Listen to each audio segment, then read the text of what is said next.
నమస్తే అండి. నా పేరు డాక్టర్ రజా, ఎండి హోమియో. ఈరోజు మనం హెర్పిస్ వ్యాధి గురించి మాట్లాడుకుందామండి. హెర్పిస్ వ్యాధి అనగానే జనరల్గా చాలామంది ప్యానిక్ అయిపోతూ ఉంటారు. సో అసలు దీని గురించి అంత మాత్రం ప్యానిక్ అవ్వాల్సిన అవసరం లేదండి, భయపడాల్సిన అవసరం ఎంత మాత్రం లేదు.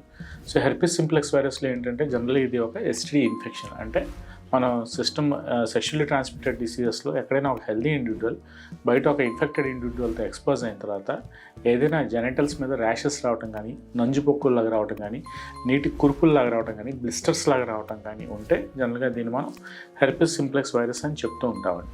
సో తర్వాత మనం ఒక ఆర్డర్ ఆఫ్ సిరీస్లో చూసుకుంటే ఫస్ట్ మనకి సెక్షువల్లీ ట్రాన్స్మిటెడ్ డిసీజెస్లో ఏంటంటే హెచ్ఐవి తర్వాత మనకి హెచ్ఎస్వి డిసీజ్ అనేది వస్తూ ఉంటుందండి.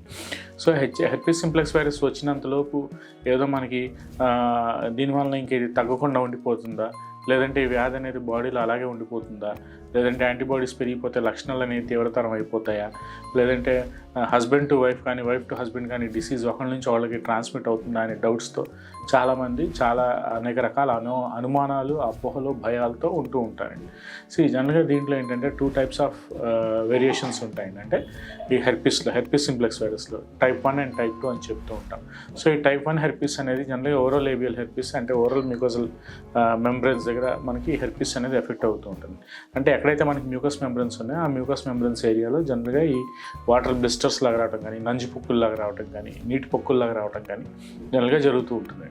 సో దీనికి పర్టికులర్గా ఒక హిస్టరీ ఆఫ్ ఎక్స్పోజర్ అనేది ఏం అవసరం లేదండి. జనరల్గా టైప్ 1 వరకు తీసుకుంటే, సో ఈ టైప్ 1 అంటే ఏదైనా సరే ఇమ్యూనిటీ తగ్గినప్పుడు కానీ, లేదంటే ఏదైనా ఇన్ఫెక్షన్స్ అనేవి ఆ వ్యక్తి యొక్క ఇమ్యూనిటీ తగ్గి ఇన్ఫెక్షన్ బారిన పడినప్పుడు జనరల్గా ఇట్లాంటి హెర్పిస్ ఇన్ఫెక్షన్స్ ఈ టైప్ 1 అనేవి వస్తూ ఉంటాయి. సో లేదంటే ఏదైనా కోమార్బిడిటీస్తో బాధపడుతున్నప్పుడు కానీ, మెయిన్గా డయాబెటీస్ అంటే అన్కంట్రోల్ డయాబెటీస్ ఉన్న వాళ్ళలో కానీ, లేదంటే స్ట్రెస్ లెవెల్స్ ఎక్కువగా ఉన్న వాళ్ళలో కానీ, లేదంటే ఎక్కువగా ఏదైనా ఇతర రకాల మందులు వాడుతున్న వాళ్ళల్లో కానీ, రకరకాల మందులు వాడుతున్న వాళ్ళల్లో కానీ, సో ఇట్లాంటి కారణాలు ఏమన్నా ఉంటే జనరల్గా ఈ టైప్ 1 హెర్పిస్ అనేది ఎఫెక్ట్ అవుతూ ఉంటుంది. దీనికి over of the period of time మనం ప్రాపర్గా ట్రీట్మెంట్ తీసుకుంటే with in a short period of time మనం దీన్ని నిర్మూలించుకోవచ్చు, దీన్ని మనం కంట్రోల్ చేసుకోవచ్చు అని నేను చెప్పదలుచుకున్నాను.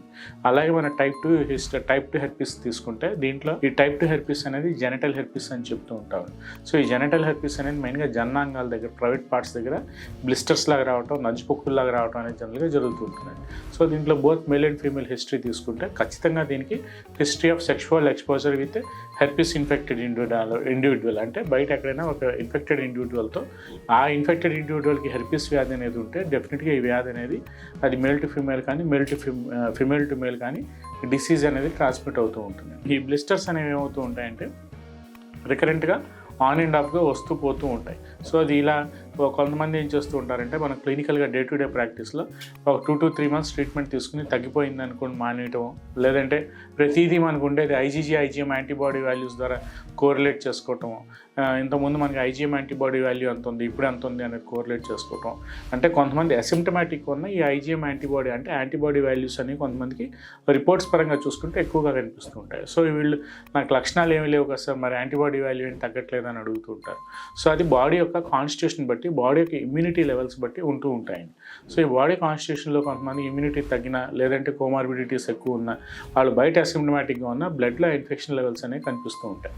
సో దీనికి మన హోమియోపతిలో బాడీ యొక్క కాన్స్టిట్యూషన్ లెవెల్స్ కానీ, బాడీ యొక్క ఇమ్యూనిటీ లెవెల్స్ కానీ, బాడీ యొక్క వ్యాధి నిరోధక శక్తి ఇంప్రూవ్ చేయడానికి అయితే మన హోమియోపతిలో డెఫినెట్గా చాలా అద్భుతమైన మందులు ఉన్నాయని నేను ఈ వీడియోలో చెప్పదలుచుకున్నాను.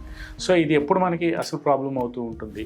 సో ఈ టైప్ 2 హెర్పిస్ అనేది జనరల్గా ఏమవుతుందంటే రికరెంట్ ఆన్ అండ్ ఆఫ్గా ఒక 2 months తర్వాత మళ్ళీ ఒక 3 monthsకో లేదంటే మళ్ళీ ఒక 1 or 2 months గ్యాప్తో మళ్ళీ ఈ డిసీజ్ అనేది రికరెంట్గా వస్తూ ఉంటుంది. సో వచ్చినప్పుడు ఏమవుతాయంటే మళ్ళీ బ్లిస్టర్స్ రావటం, ఈ నంజుపొక్కులు రావటం అనేది జనరల్గా జరుగుతూ ఉంటుంది. సో ఇట్లాంటి వాటికి కూడా మనం కంగారు పడాల్సిన పని లేదు. ప్రాపర్గా ఒక ఫాలోఅప్ ప్రకారంగా ట్రీట్మెంట్ తీసుకుంటే over the period of time గ్రాడ్యువల్గా మొత్తం మనం దీన్ని హోమియోపతి మెడిసిన్ ద్వారా కంట్రోల్ చేసుకోవచ్చు. సో ఇదేమవుతుందంటే డ్యూరింగ్ ద ప్రెగ్నెన్సీ అప్పుడు ఒకవేళ ఆ మదర్కి ఈ హెర్పిస్ ఉంటే జనరల్గా అదేమవుతుంది, జనరల్గా during the time of delivery ఆ ఫ్లూయిడ్స్ ద్వారా కానీ, ఈ డిశ్చార్జెస్ ద్వారా కానీ during the time of delivery అది మదర్ నుంచి బేబీకి ట్రాన్స్మిట్ అయ్యే ఛాన్స్ అనేది ఉందండి. సో దీన్ని మనం నియోనేటల్ హెర్పిస్ అని చెప్తూ ఉంటాం. అంటే మదర్ నుంచి బేబీ ట్రాన్స్మిట్ అయ్యే ఛాన్స్ అనేది ఉంటూ ఉంటుంది.